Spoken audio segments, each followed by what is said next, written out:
I've solo traveled to 15 countries, most of them in the last year. If you're watching this video, you might be interested in solo traveling yourself, and I'm gonna tell you how to do it.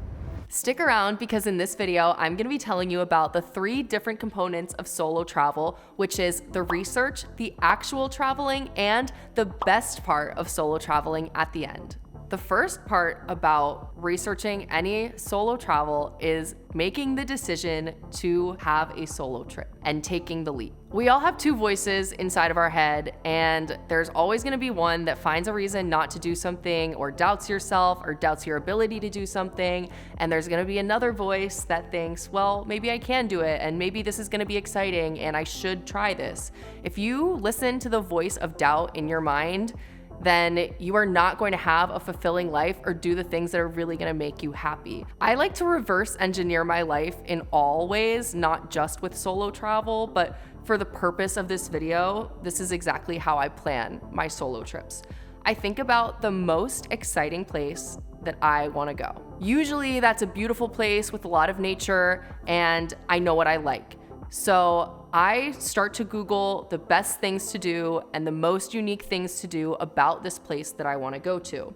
Once I've decided on my itinerary, I then will plan the traveling around the itinerary and around what I'm trying to do. So I'm going to research, is this country safe for women? What kind of language do they speak here? Is it easy as an English speaker to get around? What's the transportation like? Do I need a rental car? And then how am I getting from the main airport to the hotel? Adding on to research, I always recommend that you travel during shoulder season. Shoulder season is the period in between the high season and the low season that typically gets less tourists, has much better prices, and if there's just less people around in general, you're gonna have a much more authentic experience. And this is how I can travel so much without spending a lot of money. The best way to save money on traveling in general is through credit card hacking. This is something that anyone can do if they have credit cards and they're able to essentially manipulate the credit card company's perks without paying interest on your credit card.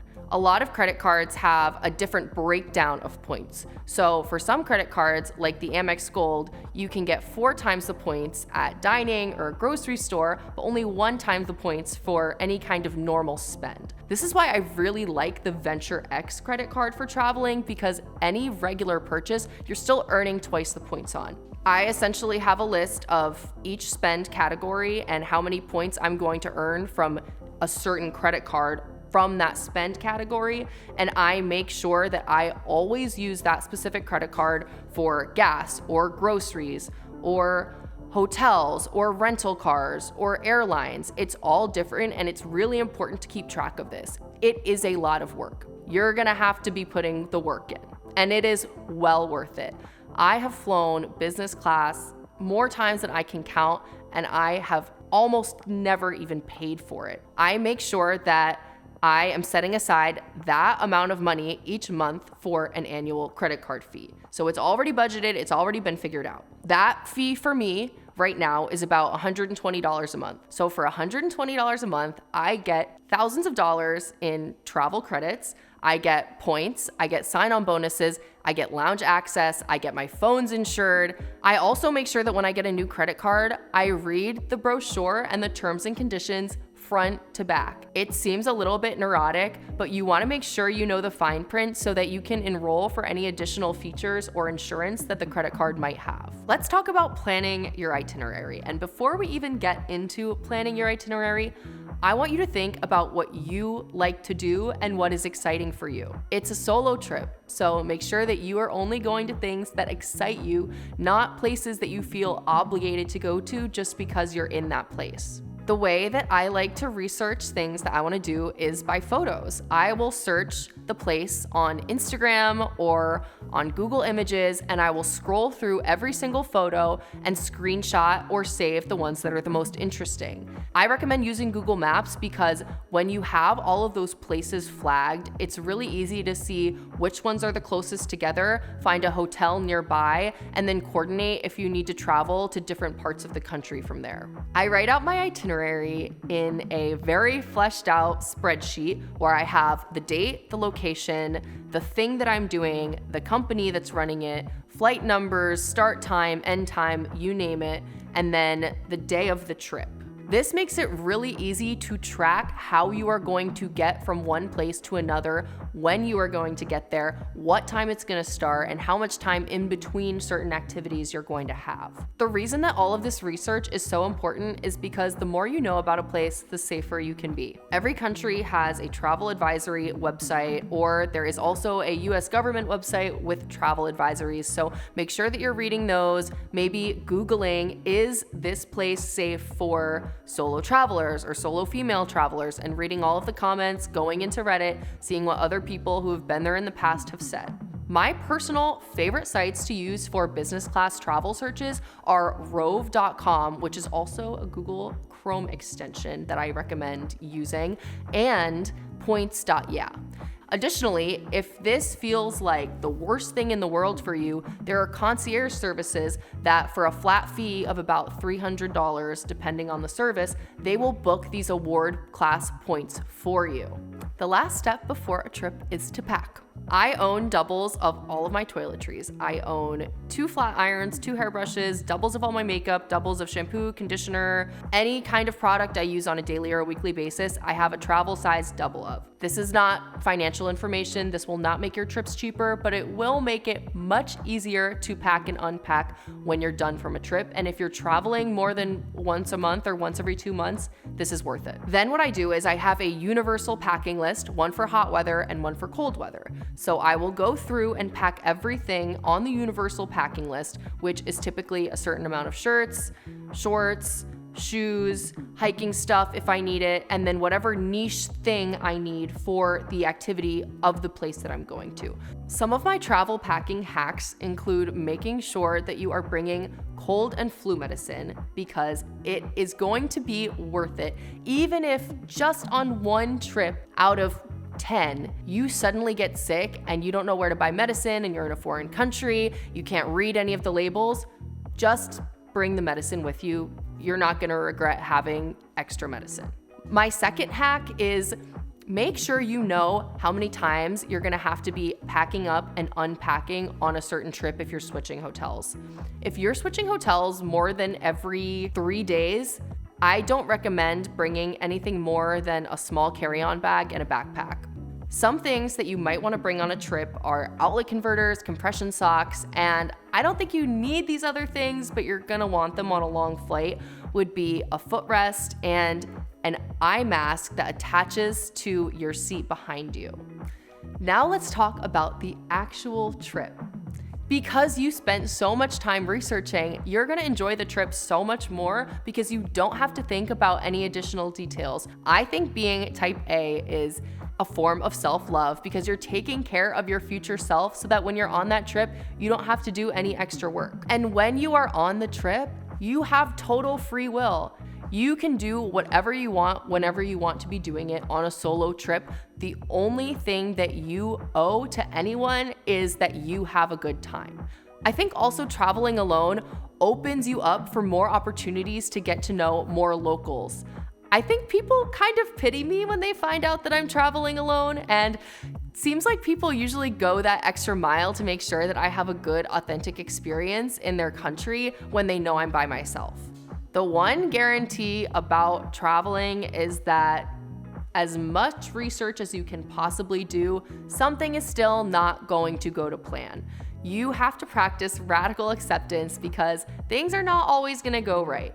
For my personal safety, I make sure that all of my family has my location on multiple phones and my AirTags. I will share my AirTags with my entire family, and I will also give them access to the itinerary Google Sheet that I use. That way, there is someone who knows exactly what I'm doing and where I'm supposed to be and when I'm supposed to get there every day of my trip.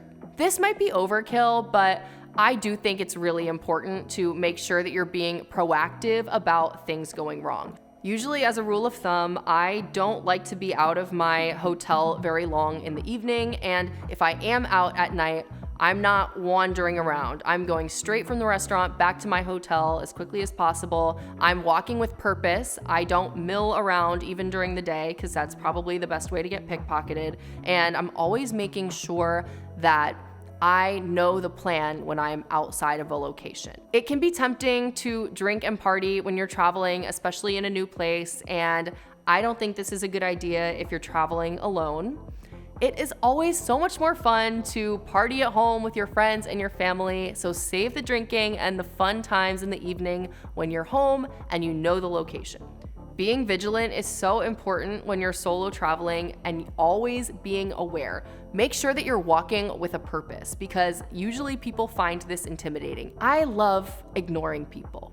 If I sense people breaking into my bubble or trying to talk to me, I don't make eye contact with them and I ignore them. If you're trying to explore a new place, I recommend doing the following things to get the best feeling of it. A cooking class, a rooftop bar where you can see the city, going to a museum, one cultural event, and trying the most traditional food that you can find.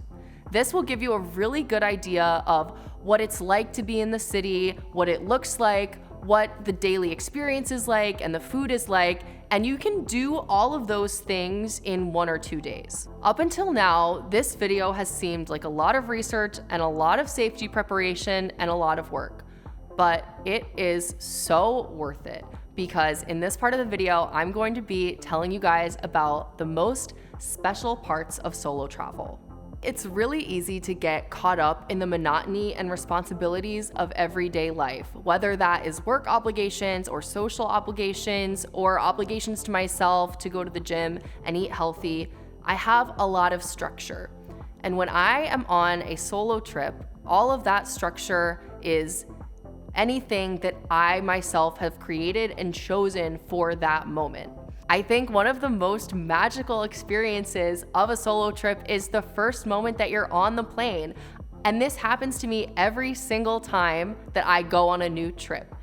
I am sitting in that plane seat and I have the revelation of, what am I doing here? No one is making me be here. I am here in this moment 100% because I want to be here and I put the work in to get here.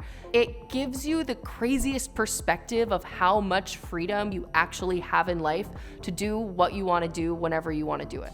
And that is an incredible feeling. And I think that when you go as far as to plan a solo trip, you start to apply that every single day of your life.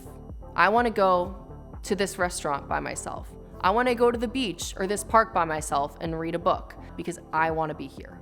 I don't think any solo traveler has not had the thought of, wow, maybe I shouldn't do this. Even if it's a quieter voice, you still every trip have the thought of like, this could be dangerous. Am I sure that I can do this? And I'm going to try anyway. And going on a trip, despite all odds or other people in your life doubting if you can do it, doubting yourself if you can do it, and then proving all of those beliefs wrong is so fulfilling. Learning how to slowly chip away at that doubt by opposite action is the best thing that you can do for yourself, whether you're traveling or not. What solo traveling does in a giant overarching theme of going to a new place, it's not really about the place that you're going to. It's about who you become when you do things that scare you and you do them anyway, and then you have a positive life experience